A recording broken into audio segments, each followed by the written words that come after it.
What's a creepy story you have from your childhood? I remember me waiting with my dad in the car while my mom had to go to my elementary school to drop off something when I kept sticking my head out of the car and arms, and I guess my dad was annoyed, so he rolled the window up while my head and arms were still hanging out, and he let me choke for a couple seconds until he made me say I was sorry.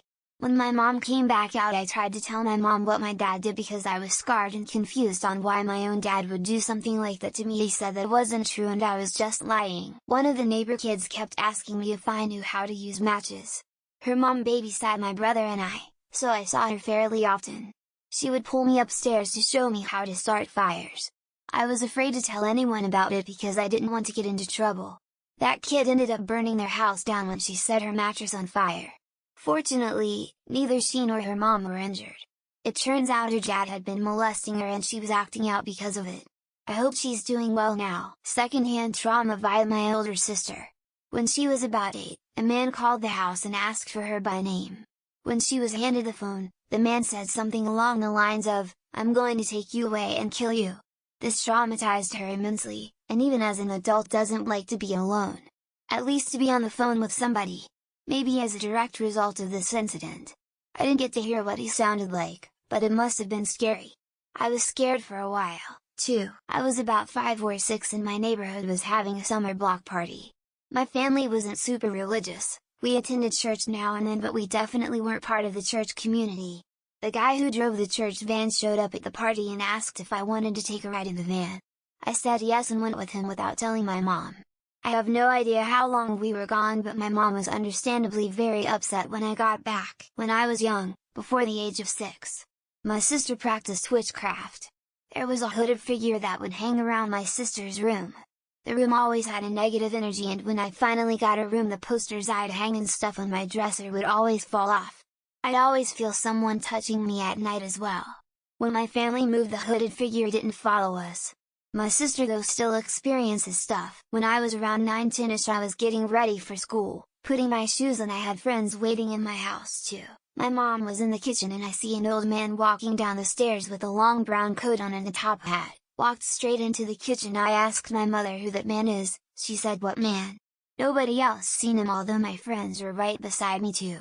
Always remembered that, creepy AF it was. I used to live on an open army base. As in no fences. It was out in the sticks. I used to ride my bike at 0600 up to the base shop to get the newspaper. I remember being about 6 years old and riding my bike home one morning. The garbage man in his big truck started to follow me really slowly. Even turning down the streets I turned when I tried to get away. He wasn't picking up garbage. I was petrified. When I was a kid, I used to play with my friends in this neighborhood, and there was Shop and the uncle and that always used to call me and start conversation. AMD starts to touch inappropriately, dude. I was a kid, so I didn't know what was happening. Then my friend noticed that and told me not to go there, and we stopped playing in that neighborhood. That memory still haunts me till this day. I was in middle school. I was walking home across a bridge. I hear my name being called from behind. I turn around expecting someone there. Nobody was. I shrug it off. Then some random lady stops her car and asks me to see if the kid that jumped over the bridge was okay. She was convinced someone jumped off the bridge. I was alone this whole time, nobody else was on the bridge. I was at a Dollar Tree with my grandpa. At the time I was about 4 or 5 years old. He was busy doing some shopping and I was following him close behind. He got distracted for a second when some couple rolled a ball at me from a distance and gestured me to bring it to them. My gut instinct told me it was a trap. To this day I'm convinced that they would have kidnapped me. I was riding my bike alone as a 9-year-old kid, and this car pulled up next to me with 2 dudes in it and they said, "Hi little girl." And I zoomed off all fast. They raced down the street, but luckily I got to my house in time. I didn't ride my bike for a long time after that, and I oddly enough didn't tell my parents about it either. Creepy stuff. It's 1983.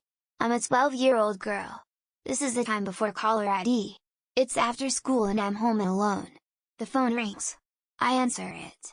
I hear an adult male voice say, "I'd really love to eat your pussy." I said nothing, took the phone away from my ear, gave it a weird look and hung up. I'm about 95 sure it was one of my stepdad's friends. Not so much creepy, but my siblings told me when I was about 5 years old that our next door neighbor was chainsawing bodies in his shed and dumping the remains in black bags. Found out a decade later that the black bags were full leaves. He using the chainsaw for the hedge. My friend in preschool jumped off the jungle gym and hurt her head in front of me. I remember ambulances coming, and her getting carted off. And I don't remember her coming back. I don't know what happened to her.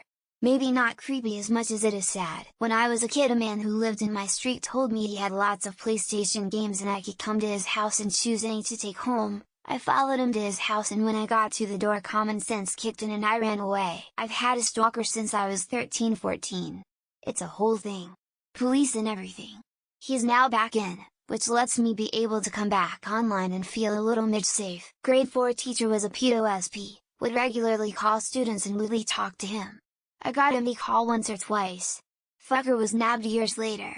The early 80s were hell. I was 10-year-old and I saw a neighbor's grandpa, probably in 60s or 70s, jerking off in early morning in bed from my room's window, and it was my first encounter to masturbate. Woke up one morning to find my pet rabbit dead on my floor, no blood or anything. The cage door was open and it was dead in the middle of my floor.